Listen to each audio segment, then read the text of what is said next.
ناظرین کرام، آج ہم شعر کے بارے میں سنیں گے کہ جب بھی کسی کی بہادری کی مثال دینی ہو، جب بھی کسی کو طاقتور کہنا ہو تو ہم کہتے ہیں کہ فلاں بندہ شعر ہے فلاں، یعنی اس کی جرات کی مثال شعر کے ساتھ دی جاتی ہے۔ تو آئیے سنتے ہیں کہ شعر ہے کیا، اس کے اندر صفات کون سی پائی جاتی ہیں، اس کے اندر بہادری کی علامات کون کون سی پائی جاتی ہیں، اور یہ کتنا بہادر ہوتا ہے۔ شعر عربی کے اندر اس کو اسد کہتے ہیں، اور اس کے تقریباً 500 نام ہیں شعر کے۔ جتنے اس کے نام ہیں اس کے اندر اتنی ہی خصوصیات ہیں، اور اس کی خصوصیات بہت زیادہ ہیں، ان میں سے چند ایک آپ کے سامنے بیان کروں گا۔ شعر کی خصوصیات ماہر حیوانات نے یہ بیان کی ہے کہ ایک صفت اس کے اندر یہ بھی ہے کہ وہ دوسرے درندوں کا شکار جو ہوتا ہے ان کا جوٹھا نہیں کھاتا، اور شعر جو ہے اس کی بھوک جب اس کو لگتی ہے تو اس سے صبر سے کام لیتا ہے، برداشت کرتا ہے، یعنی شکار نہ ملے، اسے بھوک لگے تو صبر سے کام لیتا ہے۔ اس کے علاوہ اسے پانی کی کم حاجت پڑتی ہے، یعنی پانی کم پیتا ہے۔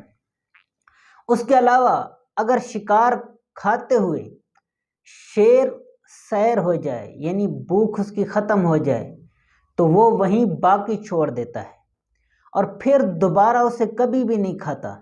یعنی شعر کی خصوصیات میں سے ایک خصوصیات یہ بھی ہے، جس کو ایک مرتبہ چھوڑ دیتا ہے جس جانور کو کھاتے ہوئے، تو وہ دوبارہ اس کو منہ نہیں لگاتا، اس کو نہیں کھاتا۔ اس کے علاوہ بھوک کی حالت میں شعر چڑچڑا ہو جاتا ہے، مگر جب شعر کا پیٹ بھرا ہوتا ہے تو بے حد بے سود ہو کر کاہل ہو جاتا ہے۔ شعر دوسرے جانوروں بالخصوص کتے کا جھوٹا پانی ہرگز استعمال نہیں کرتا۔ شعر جھوٹا پانی نہیں پیتا، اور بالخصوص طور پر کتے کا جھوٹا پانی شعر نہیں پیتا۔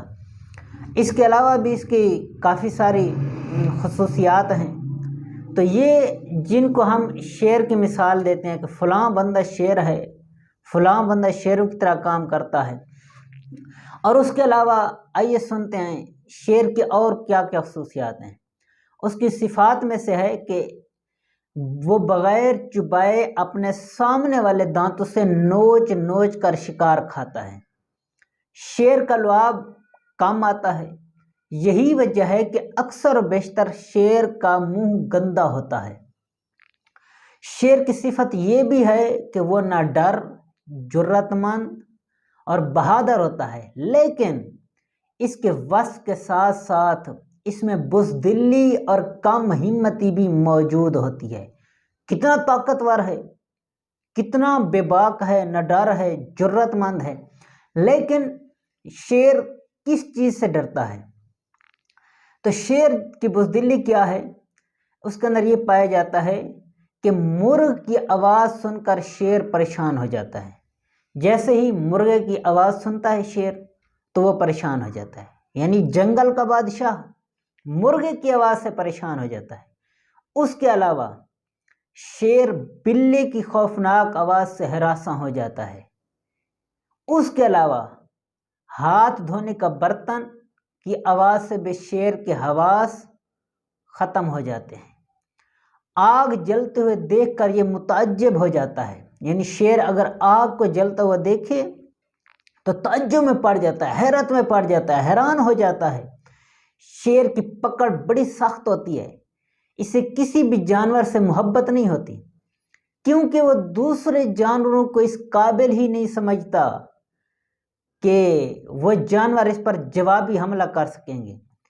اور اس کے علاوہ شعر کی کھال کو اگر کسی چیز پر رکھ دیا جائے تو اس کے بال آہستہ آہستہ جھڑنا شروع ہو جاتے ہیں۔ شعر اگر کوشش کرے بھی صحیح تو حیضہ عورت جس کو ماہواری آ رہی ہو تو اس عورت کے قریب نہیں جا پاتا۔ یعنی شعر جنگل کا بادشاہ ہے، درندہ ایسا ہے کہ جس کو چاہے کھا جاتا ہے، چیر پھاڑ ڈالتا ہے، لیکن شعر جو ہے وہ حیضہ عورت کے پاس نہیں جا پاتا، کوشش بھی کرے تو نہیں جا پاتا۔ شعر پر ہمیشہ بخار غالب رہتا ہے۔ شعر جو ہے یہ ہمیشہ بخار کی حالت میں رہتا ہے، اس کے اوپر بخار ہی غالب رہتا ہے، اس کی عمر بہت طویل ہوتی ہے،